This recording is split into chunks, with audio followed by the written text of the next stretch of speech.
On December 18th through the 22nd, the Cyber Athlete Professional League held their Pentium 4 processor Winter 2002 event. 1,400 people from around the world converged in Dallas, Texas to compete for $140,000 in cash and prizes. The BYOC was filled with 800 computers with people practicing and playing games. Sponsors came and showed off their latest and greatest hardware and software in customized booths. Yet this event would not have happened without the hard work and dedication of the CPL staff and volunteers. Let's take a look behind the scenes at how an event of this magnitude comes together.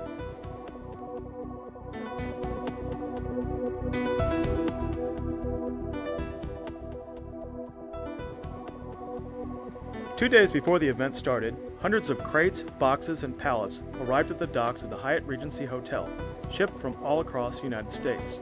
They contained everything from computers and monitors to banners and customized booths.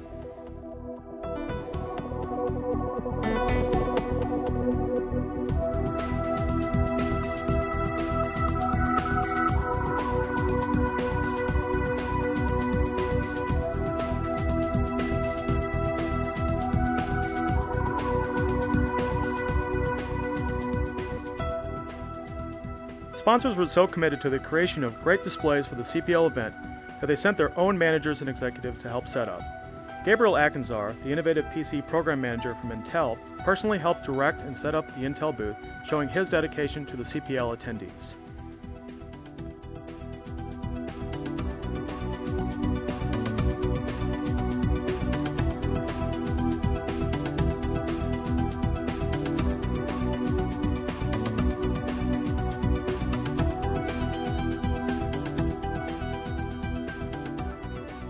Crates full of computers along with the latest graphics cards from NVIDIA showed up one day before the event opened.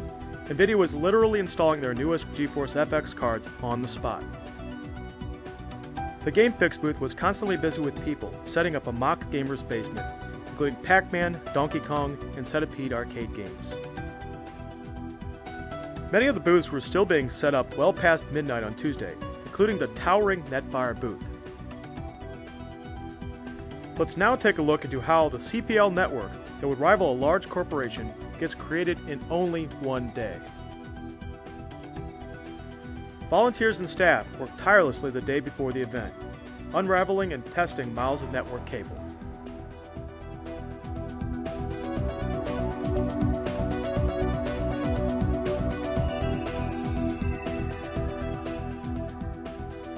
During the event, we caught up with Tim Hsu and asked him some questions about the CPL network.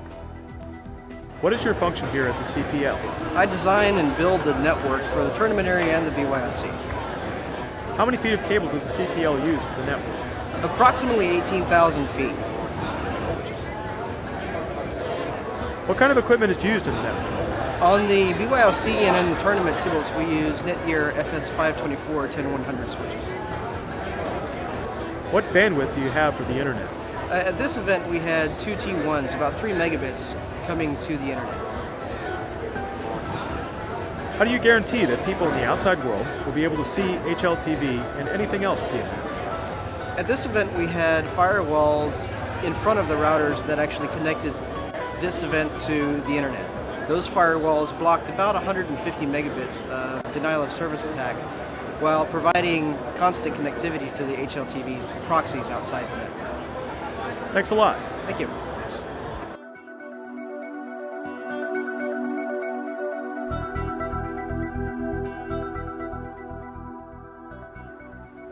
The tournament area is one of the most important parts of the CPL setup.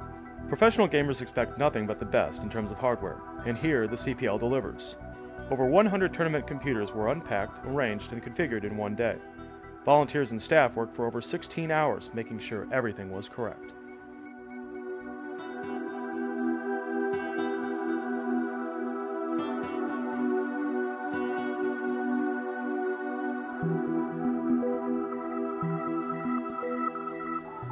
Let's now hear what Monty Fontenot and Justin Blanchard have to say about the computers used in the tournament.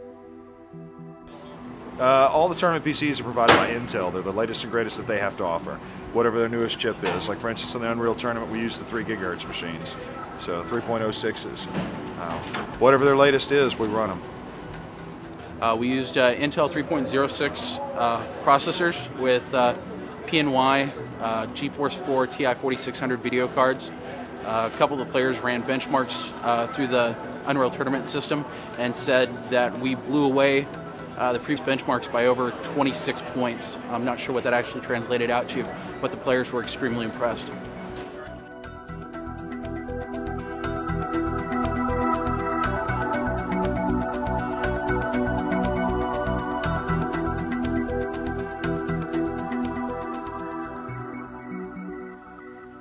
Wednesday morning, most of the CPL staff were still hard at work, placing the finishing touches on everything before the doors opened.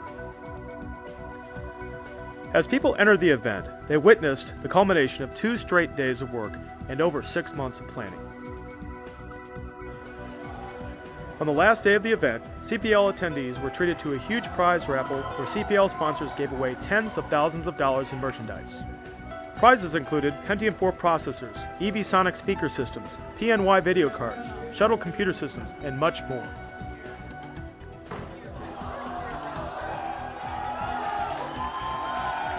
For about 1 hour, cheers from the crowd were heard as hundreds of prizes were given away.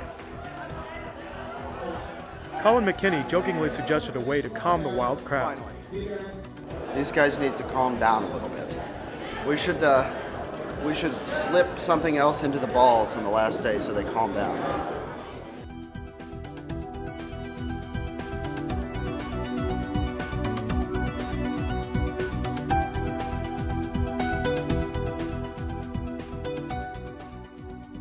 As the event concluded and the attendees gathered their belongings to leave, staff and volunteers remained to break down the equipment and displays of another successful CPL event.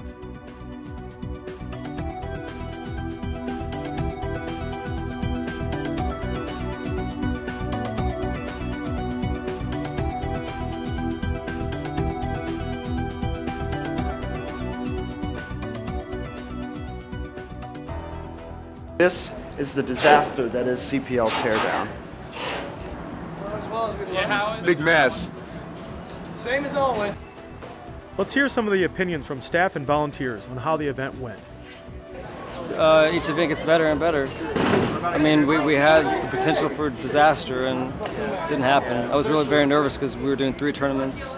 Our first with my staff, one-on-one tournament, and Fatality says that this was the best CPL, better than Razor in his opinion. Yeah, he really said that, so I guess that's a good sign right there. There's probably about 15 Cal admins were here, just lending a great hand.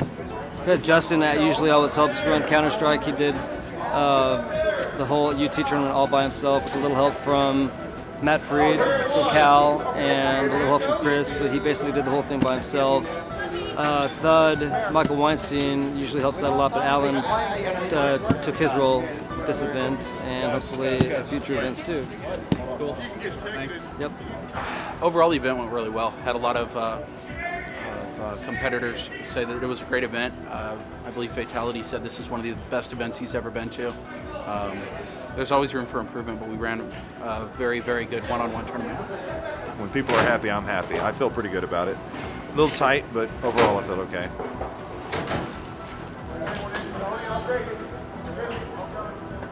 CPL's tiring me out right now, though. We asked the staff about one of the most overlooked aspects of such an event. That is, the lack of sleep that the CPL crew experiences.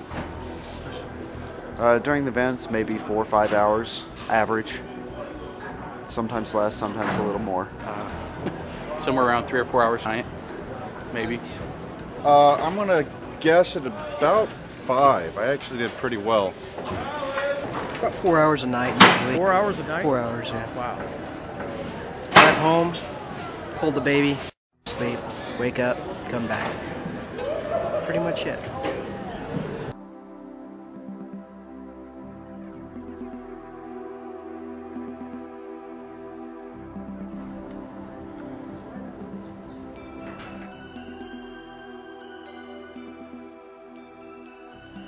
It took until late Sunday night to pack everything up and load it into several trucks waiting outside the hotel. Most of the staff were glad to be done with another great event, but some were sad to see it end so quickly. It's winding down. Getting these trucks loaded and out of here, and then everybody can go home and sleep. Finally. it's bittersweet because it's good in that it's over and we can all sleep tomorrow, but it's bad in that it's the end, and so everybody's gone. We would like to thank the CPL staff, volunteers, and sponsors, for without their hard work and dedication, this event could not have happened.